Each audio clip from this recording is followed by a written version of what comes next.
Tiger జోన్లో భారీ వాహనాలపై ఉన్న ఆంక్షలు సడలింపుకు కృషి చేసిన ఎమ్మెల్యే బొజ్జు పటేల్కు ప్రజలు కృతజ్ఞతలు తెలిపారు. ఈ సందర్భంగా మంచిర్యాల జిల్లా జన్నారం మండలంలో కాంగ్రెస్ శ్రేణులు పాలాభిషేకం చేశాయి. అనంతరం పట్టణంలో ర్యాలీ నిర్వహించారు. ఇన్నాళ్లు మండల కేంద్రం నుండి టైగర్ జోన్లో ప్రయాణించే వాహనాలపై ఆంక్షలుంటాయి.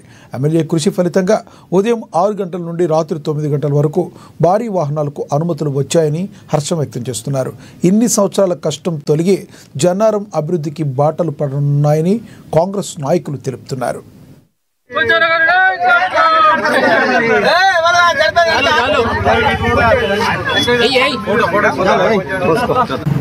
శుభదినం.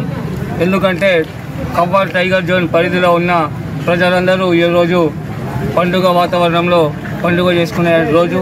ఎందుకంటే గత 10 సంవత్సరాల నుండి మన టైగర్ ఆంక్షల మీద భారీ వాహనాలే కానీ చిన్న వాహనాలే కానీ ఈ ప్రాంతం గుండా పోయేందుకు నిషేధం ఉండే.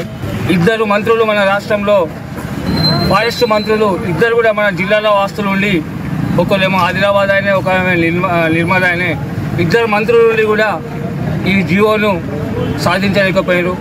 మరి ఉత్సాహవంతుడు మొదటిసారి గెలిచిన ఎమ్మెల్యే యువకుడు ప్రజలకు చెప్పి పాలక పక్షంలో ఉండి కూడా ప్రతిపక్షంలో ఉన్నట్టు కొట్లాడి ఈరోజు ఫారెస్ట్ వాళ్ళ ఒక మెడలు వంచి ఈరోజు జీవోని సాధించిందంటే ఇది ఆషామాషి వ్యవహారం కాదు. ఈ ప్రాంత ప్రజలందరూ ఈ శాసనసభ వెడమ బొజ్జు గారికి శాశ్వతంగా రుణపడి ఉంటారని నేను ఆశిస్తున్నా.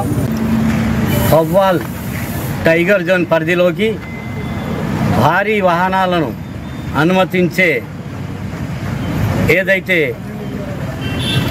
జీవోను మరి భారీ వాహనాలు వచ్చి ఈ ప్రాంత ప్రజలకు ఎంతో మేలు చేసే కార్యక్రమాన్ని తీసుకున్నటువంటి గౌరవ శాసనసభ్యులు పెద్దలు వెడమ బొజ్జు గారికి ఈ ప్రాంత ప్రజలు